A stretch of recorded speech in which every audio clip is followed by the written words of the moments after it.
Putain, je comprends pas, j'avance pas aujourd'hui, j'avance pas. Ah, ça tourne bien ça. Ça aussi. Voilà, pourtant je suis en forme. Aujourd'hui dans cette vidéo, on va voir 5 points ensemble qui peuvent ralentir votre vélo et gâcher vos performances. Allez, on y va.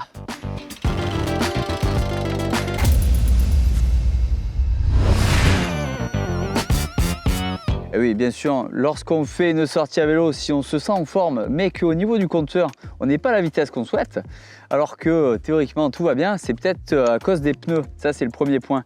Mais oui, gonfler ses pneus, quand on a des chambres à air en bon état ou un tubeless qui marche très bien, qui colmate tous les trous, on a tendance à se laisser aller et pas regonfler à chaque fois. Pourtant, checker la pression avant chaque sortie, ça prend vraiment très peu de temps. Il suffit de mettre la pompe à côté du vélo. Par contre, ça peut vraiment influencer vos performances. Donc oui, on check ses pneus, qu'ils soient en bon état, qu'ils soient gonflés à la bonne pression par rapport à ce que vous roulez. Et puis avec ça, vous pourrez aller beaucoup plus vite, facilement. Ah ben voilà. Voilà, on arrive au deuxième point. De temps en temps, on peut avoir les freins qui touchent, que ce soit sur les freins à disque ou sur les freins à patins.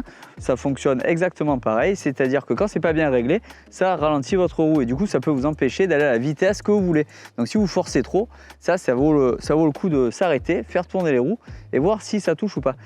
C'est pareil, si lorsque vous êtes en danseuse, vous entendez un petit bruit de frein, quelque chose qui touche, ça, il faut peut-être regarder soit sur la roue avant, soit surtout sur la roue arrière, voir si l'écart est assez important. Déjà, pour vous assurer un freinage performant, ça c'est sûr, c'est la base.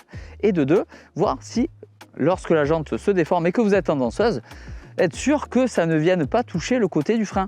Voilà, ça peut arriver de temps en temps, il faut penser à retendre les rayons, vérifier si la roue est bien serrée et bien sûr régler l'écart des patins. Et ben voilà, j'ai déraillé. Bon ben voilà ce qui arrive quand on a une transmission qui n'est pas bien réglée.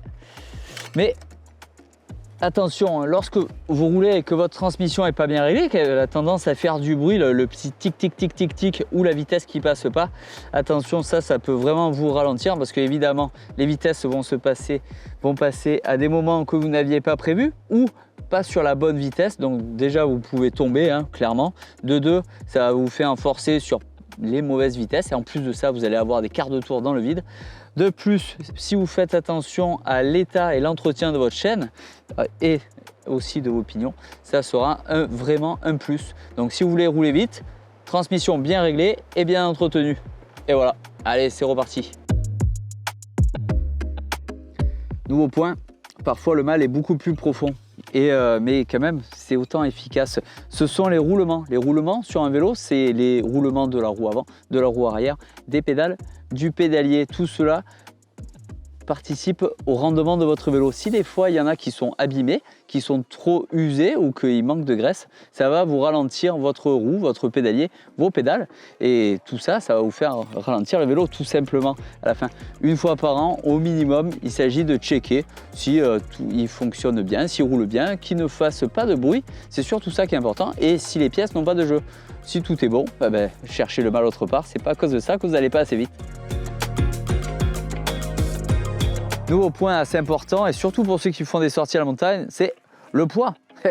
Évidemment, bon, sur le poids du vélo, on ne peut pas y changer grand chose et je ne vais pas vous dire dans cette vidéo de changer les deux roues, le pédalier, le cadre et les pneus. Par contre, tout ce que vous allez prendre, assurez-vous d'avoir le bon compte, ni trop peu.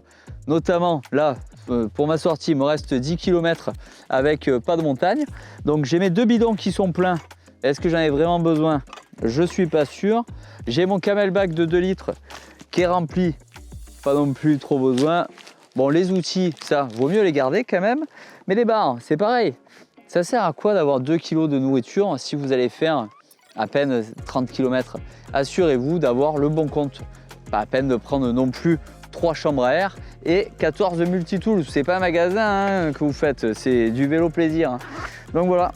Assurez-vous d'avoir le bon compte, mais bon, moi dans tous les cas, j'avais assez d'huile pour aujourd'hui, aucun problème. Voilà, le bon poids fait la bonne montée, voilà, comme on dit. Hein. Et voilà, c'était notre vidéo sur les 5 conseils et les 5 habitudes à prendre pour être sûr de mettre toutes les chances de votre côté, ne jamais être trahi par votre matériel. Bon, ben maintenant, vous savez ce qu'il faut faire. Notez-nous en commentaire si vous aussi vous avez eu des petits tracas qui vous ont empêché de rouler à la bonne vitesse. Moi, dans tous les cas, je vous dis à très vite sur GCN en français pour de prochaines vidéos. Bon, moi en tout cas, aujourd'hui, le vélo il était impeccable, mais j'avance pas moi. Hein. Je vais peut-être aller me reposer un peu. Hein. Ça va être ça. Vivement le week-end.